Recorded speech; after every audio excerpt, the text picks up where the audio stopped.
That's my best friend.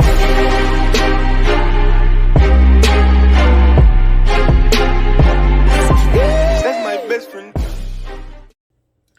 What's up, everybody? It's your boy Dave Mo Flips, Money Talks, Team Us 100% all day, every day. You know how we get down on this channel. If you're new to the channel, consider hitting subscribe. We go over everything from buying and selling cars, opening up dealerships, using another dealer's license to buy and sell cars. I mean, we talk about it all. We're going to start talking about personal financing, and credit is going to be introduced to this channel. So if you're into those types of things, hit subscribe. You don't have to hit the notification bell. If you like it, you're going to check for it. You don't need to be reminded. Anyway, without further ado, let's get into it. Today's video, let's talk about the subprime lending, okay? The traditional financing through banks.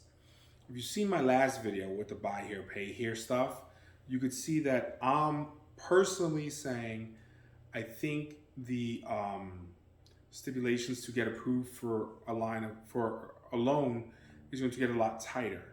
I don't know what it is right now. I know back when I was dealing with banks, we needed 2 paycheck stubs, maybe like 3 months of work, a utility bill, and a mortgage or a lease to prove that they had somewhere to live.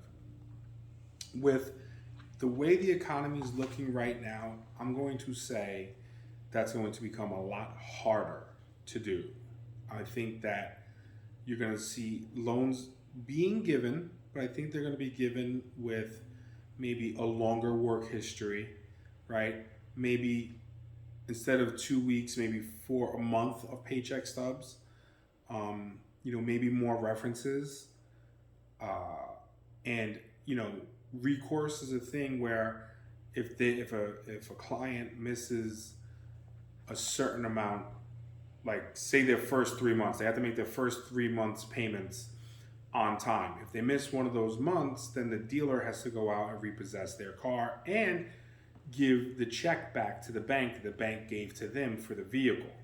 All right. So if you don't know how that works in a nutshell, when you finance a car to a customer, the bank could say, okay, it's called recourse. They have 3-month recourse, which I just explained. They can't be late and they got to make their payments on time for the first 3 months. And then you're free and clear as a dealer. If they don't do that, the bank will have cut you a check like within 3 days of you processing the paperwork. Okay. So the bank will say, hey, you got to give us our money back. And they're just going to ACH it right out of your account. Unless you have a good, I had a good relationship with the banks that I was using back then. So they would call me up in those situations like, hey, listen, we're going to take that money probably, we're supposed to take it now, but we're going to take in 2 to 3 weeks or whatever you need to, get your stuff together. And we were able to get the car back and they got their money back. It was never a big deal. Now, if you don't have a good relationship with your bank, they're just going to, take it right out of your account, and that's the end of that, okay? With that being said, it might go for 4, 5, 6 months of recourse, right? Why someone would do that, take that deal, I don't know. I didn't like taking 3-month recourse deals, to be honest with you. I just feel like I'm on the hook for too long and I don't want to gamble on this other person, right? I look at it like I submitted the information, you're the bank, you approved it, you should be responsible. Now you do have the option of saying no and not taking the deal, which I'm not going to lie to you. I had the customer in front of me, not the bank. On paper, they look good, got a vibe. And I just said to the customer, hey, this isn't going to work out. They need a bigger down payment. Made the down payment so that they couldn't afford it. And I got myself out of it. Maybe put them into a cash car. That's not here or there. We're talking about you today using bank financing. All right.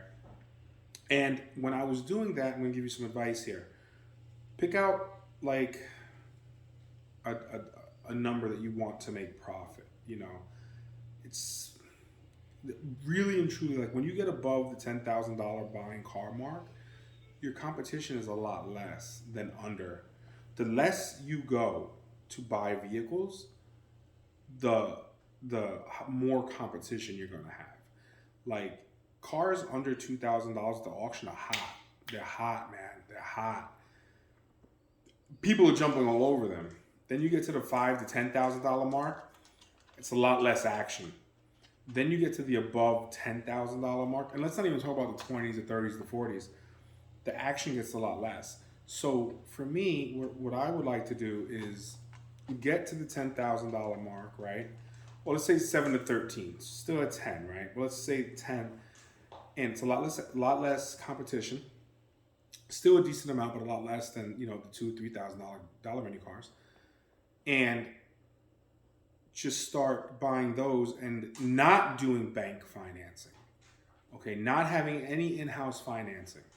So I'll have my dollar menu cars, I'll have my buy here, pay here cars, and I'll have my financeable cars, but I will follow all the rules that it takes to finance a car, with the one exception: no in-house financing for those vehicles. So those cars are going to be strictly reserved. I mean, of course, you can pay cash for them, but they're going to be reserved for the person who is able to get their own financing. Okay.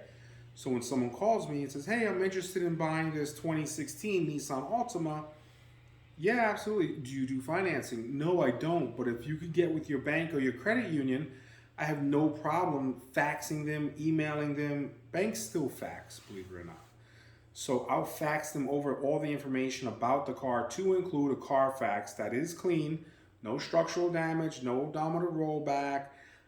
I'm only going to buy the cars that are squeaky clean. Okay, even if I'm buying motor and transmission cars, the Carfax will still be squeaky clean. Okay, and what I'll do is I'll fax that right over to your bank, and I'm sure if you get approved here, your bank will gladly approve you.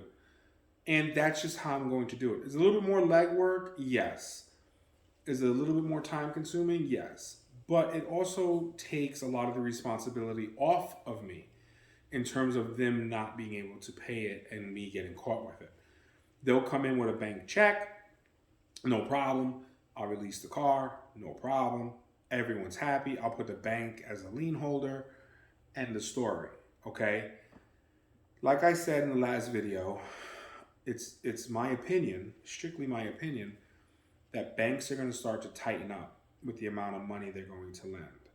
Okay, with that being said, if it's myself personally, and I was a person who liked to finance things, I don't know that, given the climate of the economy right now, that I would be so quick to go and finance a brand new car for 5 years.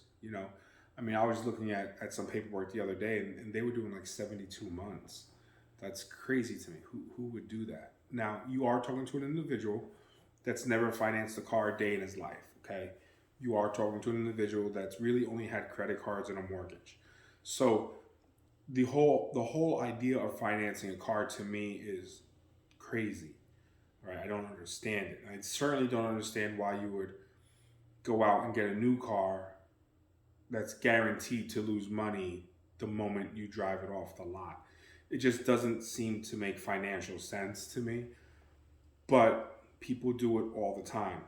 For me personally, if I was to finance a car, I'd probably go and finance a certified pre-owned car. I'd probably overpay a little bit because I'm going to be paying for that warranty. Because if you have payments, you don't have a warranty, you're kind of silly. And again, I know I'm putting myself down because in the state of Florida, you do not need to have warranties, and we don't give warranties. Everything's as is. Even if it's a $100,000 car, it's as is. So given that information, and you guys, this is for the people that don't want to do the buy here, pay here. You see with the video, I'm a huge believer in buy here, pay here, the last video. And you still want to do some financing, I myself personally would start to shy away from in-house financing in terms of using your own banks to get people financed. And I would kind of probably start leaning towards having them come in with their own financing. Okay. Yes, it's harder. Yes, you might lose some deals, but just my opinion, as the economy starts to tighten up and banks start to tighten up and less money becomes available, you're going to start to see that the car dealers are the first ones to have a difficult time with it.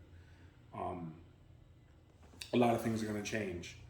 All right. So I hope this video helped you out a little bit. If you're not a buy here, pay here person, and you're more of like an in-house financing person, I just kind of wanted to give you an idea that you can still do financing.